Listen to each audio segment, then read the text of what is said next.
Mes chers compatriotes, bonjour, une fois de plus encore.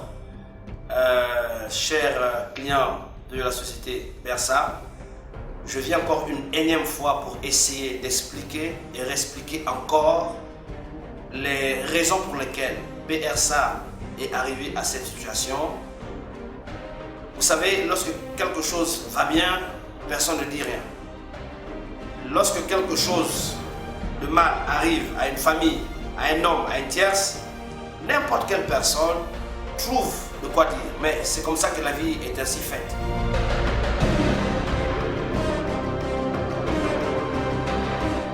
J'aimerais rappeler aux uns et aux autres que avant que cet épisode arrive, nous avions été à côté de ceux-là qui ont réalisé des grands projets, à côté de ceux-là qui ont construit. Nous avons accompagné ceux-là qui ont sponsorisé la scolarité de leurs enfants. Nous avons été avec vous et nous sommes arrivés à un point où nous avons atteint 9000 clients et le malheur est arrivé et je voudrais expliquer encore que d'emblée, ce malheur n'a pas été causé par moi.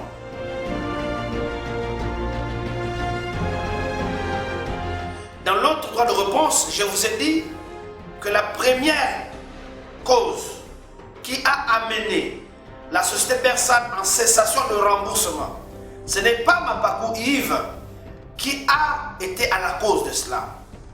C'est une situation qui a été causée par des principes simples. Premier principe, là où nous avons mis l'argent, l'une des banques, nous avions Ecobank, nous avions la Postbank. Là où nous avions mis l'argent en réserve, en cas où des problèmes pouvaient venir, nous avons hébergé cet argent à la Postbank. La Postbank ayant des problèmes, vous comprenez que dans ces problèmes, les conséquences ou les corollaires de ce principe, c'est que nous qui avons hébergé l'argent, et qui est l'argent de la société et l'argent des clients, nous ne pouvons pas rentrer en possession de cet argent. Bien évidemment, n'ayant pas l'argent pour payer les clients, vous voyez que nous sommes en situation de paiement.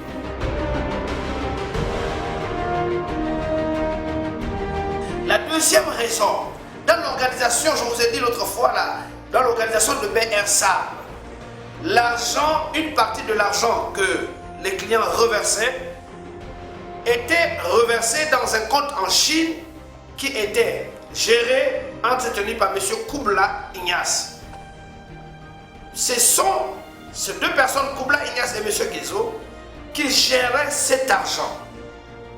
Pendant près de 2 années, tous les argents qu'on a versés à ces deux messieurs, à aucun moment, ils ont reversé ça dans les comptes de Bersa pour que le circuit puisse suivre son cours.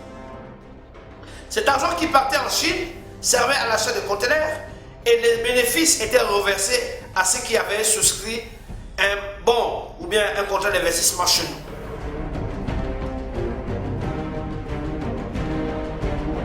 La troisième raison, le réseau informatique devenait obsolète.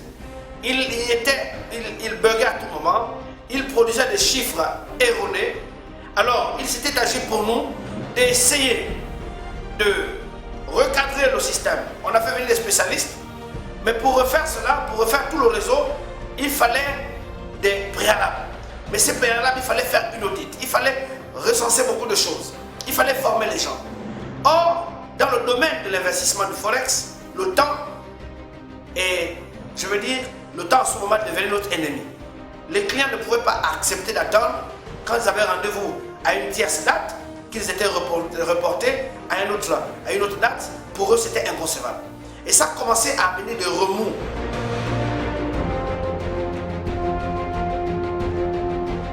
J'aimerais rappeler que lorsque le problème de Bersa a commencé, les actionnaires m'ont enlevé.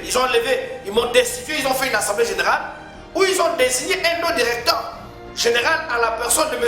Nzoué Ondo Rocher. Ce monsieur qui est le nouveau directeur de la société, c'est lui qui est normalement en temps réel, qui doit vous expliquer aux clients, qui doit expliquer aux clients à quel moment ils vont entreprendre les remboursements. Je suis surpris qu'aujourd'hui, jusqu'à maintenant, il n'y ait pas de remboursement, alors qu'il y a de l'argent à la Poste Banque, il y a de l'argent avec les actionnaires qui l'ont mis là, que les actionnaires lui remettent l'argent et que les Gabonais qui ont souscrit à Bersal puissent être remboursés pour que en fait tout le monde soit content. Mais aujourd'hui, c'est n'importe quelle, je veux dire, telle personne qui se lève, qui parle de Mapakou par-ci, Mapakou par-là. Mon nom est déversé dans toutes les bouches.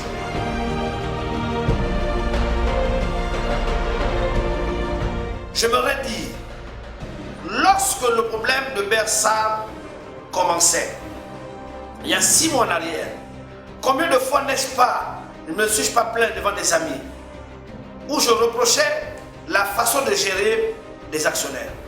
Lorsque je me suis plaint à chaque fois, lorsque l'argent venait à manquer, j'ai appelé M. Koubla Ignace, j'ai appelé M. Guézo, je leur ai dit, il n'y a plus d'argent, reversez l'argent de conteneurs. L'argent de conteneurs, les circuits m'ont dit, ils n'ont rien, ils ne donnent pas, ils ne veulent rien savoir. Donc je comprends aisément, et je comprends aisément qu'ils avaient un plan. Mais sentant menacé, mettez-vous à ma place. Vous êtes Gabonais. Vous ne voulez pas, je veux dire, anticiper, aller rapidement dans l'autre monde. Mais ayant un instinct de conservation. Tout homme a en soi un instinct de conservation. Mais sentant menacé, mais voici comment je me suis retrouvé un réfugié aujourd'hui. Parce que tous les jours, c'était on va te tuer, on va te faire ceci, on va te faire comme ça, on va t'enfermer.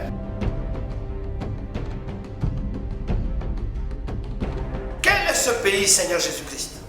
Quel est ce pays où ceux qui sont les étrangers, les 2 Béninois qui m'ont vu, parce qu'ils étaient 2, il y a un qui a la nationalité gabonaise, mais qui est d'origine béninoise, il y a un qui est béninois, qui n'a pas pris la nationalité. C'est eux qui sont venus me voir et qui m'ont proposé cette affaire, qui m'ont dit nous avons une affaire rentable, nous mettons tant d'argent, ils ont mis, je dis, des centaines de millions. Moi j'ai mis mon argent aussi, mes dizaines de millions que j'avais, j'ai mis, et ils m'ont dit, nous te nommons gérant de la société. Bien entendu, j'ai accepté. Il y a des Américains derrière, il y a tout derrière, j'ai accepté. De temps en temps, ils m'ont montré des personnes, tel Américain, etc. À un moment donné, on a fait bonne route, j'ai développé la société. Mais à un moment donné, je me suis rendu compte que quand la société a commencé à se développer, ça devenait invivable. C'était invivable, c'était des oppressions matin, midi, soir. Donc il y a 6 mois en arrière, j'avais déjà dit que je devais démissionner. Et comme ils ont su que je devais démissionner, avant que je démissionne, ils ont anticipé en me mettant sur compte argent et en me portant plainte au tribunal et en disant dans les journaux que c'est moi qui ai fui avec l'argent des clients. Or, ce qui est faux.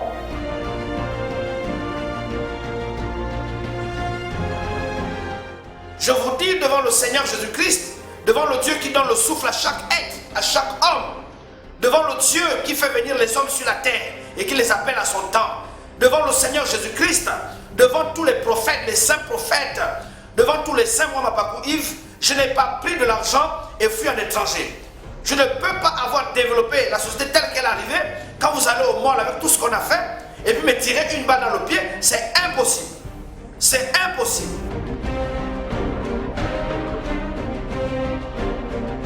Je fais comment? Je fais comment moi? Pendant que les Béninois circulent librement au Gabon, ils se réveillent tranquillement, ils ne sont pas inquiétés. Pendant que moi, le fils du pays, de père et de mère, Gabonais, 100%, mais moi, mon poule.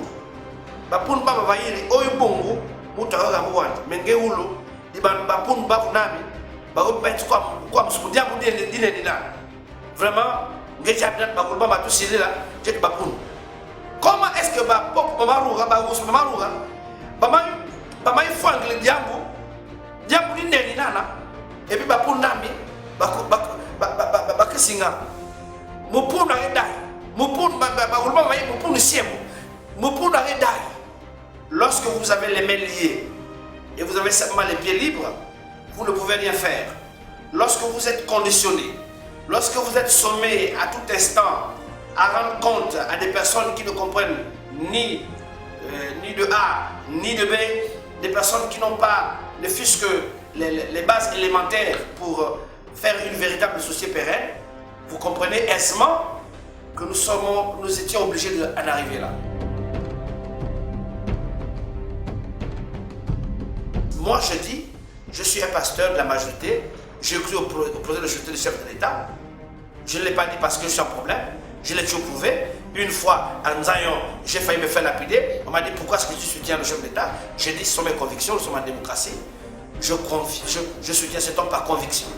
Alors c'est un pasteur de l'opposition, avec leurs amis qui ont des journaux de l'opposition, ils prennent, ils amplifient, comme disait le défunt président, ils amplifient. Ils disent des choses dans le but de me noircir, dans le but de me faire encore enfoncer. Je dis ça suffit. Mes frères, allons-nous ôter la vie à quelqu'un à cause de l'argent? Allons-nous violer la loi à cause de l'argent? Est-ce qu'à cause de l'argent, allons-nous violer la loi divine qui dit que si tu vois ton prochain avoir soif, donne-lui à boire. Si tu vois ton prochain avoir faim, donne-lui à manger. Si tu vois ton prochain être dénudé, donne-lui de quoi se vêtir. Comment expliquer que des hommes de Dieu, des hommes qui prêchent Jésus-Christ, le Nazaréen, celui qui a dit aimez-vous les uns les autres comme je vous aime, ils vont voir le ministre, quel ministre, tel ministre. Moi je suis un fils de prolétaire. Mon seul père, ma seule mère, c'est des pauvres gens, ils n'ont rien, ils ne peuvent pas parler à qui que ce soit. Mais dans la situation dans laquelle je suis, j'aimerais rappeler que Dieu dit dans sa parole qu'il est le Dieu des faibles. Au moment où je suis faible, alors que mes frères dans la foi, alors que ceux qui croient en Jésus-Christ devaient venir me soutenir, c'est en ce moment qu'ils veulent vouloir m'achever. Ce sont les races des charognards, la race des vautours. Les aigles n'achèvent pas leurs frères. Les vautours attendent qu'un lion puisse être touché pour vouloir venir l'achever. Jésus dit dans la parole, je ne brise pas le roseau qui est sur le point de se casser. Je n'éteins pas la lampe qui est sur le point de s'éteindre. Au contraire, quand la lampe est sur le point de s'éteindre, Jésus dit qu'il ramène du pétrole à l'intérieur pour que la lampe continue de briller et d'éclairer.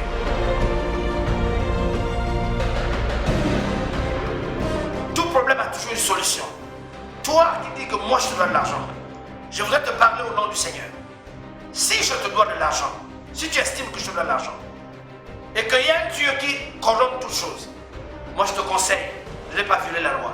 Ne marche pas dans la rue, ne casse pas. Laisse Dieu qui récompense à chacun de nous à son temps faire ce qui est juste. Toi, garde mon calme. Je dis et je prie que ces actionnaires, je prie que Dieu touche leur cœur, qu'ils puissent libérer l'argent qu'on les a payés pour qu'ils commencent à rembourser un peu. Bien-aimé, toi qui es chrétien, pourquoi est-ce que tu veux te déverser dans la violence? Est-ce que la Bible dit-elle de se déverser dans la violence? Est-ce que la Bible nous encourage à faire le mal? La Bible dit aimez vos ennemis. Si tu me considères comme ton ennemi, la Bible te demande de m'aimer. Mais je ne pense pas que je suis ton ennemi jusqu'à maintenant. Tu as agi comme ça, je te comprends, parce que des hommes en noir, des sorciers, sont venus te dire que Mabako a pris ton argent et il est parti avec sa famille à l'étranger. C'est faux. Je suis en étranger parce que je suis menacé de mort. Il y a des choses que vous ne pouvez pas comprendre ici. Aidez-moi, mes amis, à sortir victorieux de cette affaire. Aidez-moi au nom de la sagesse, au nom du bon sens. Comprenez une fois pour toutes qu'un Gabonais, comme je l'ai dit, ne quitte jamais son pays pour aller vers l'étranger. Ce n'est pas possible. Nous, les fils de la génération Bongo Ndimba, comme je l'ai dit autrefois, nous, les enfants de Bongo Ndimba, ne quittent pas le Gabon pour aller vivre ailleurs. Ce n'est pas possible. Ce n'est pas possible.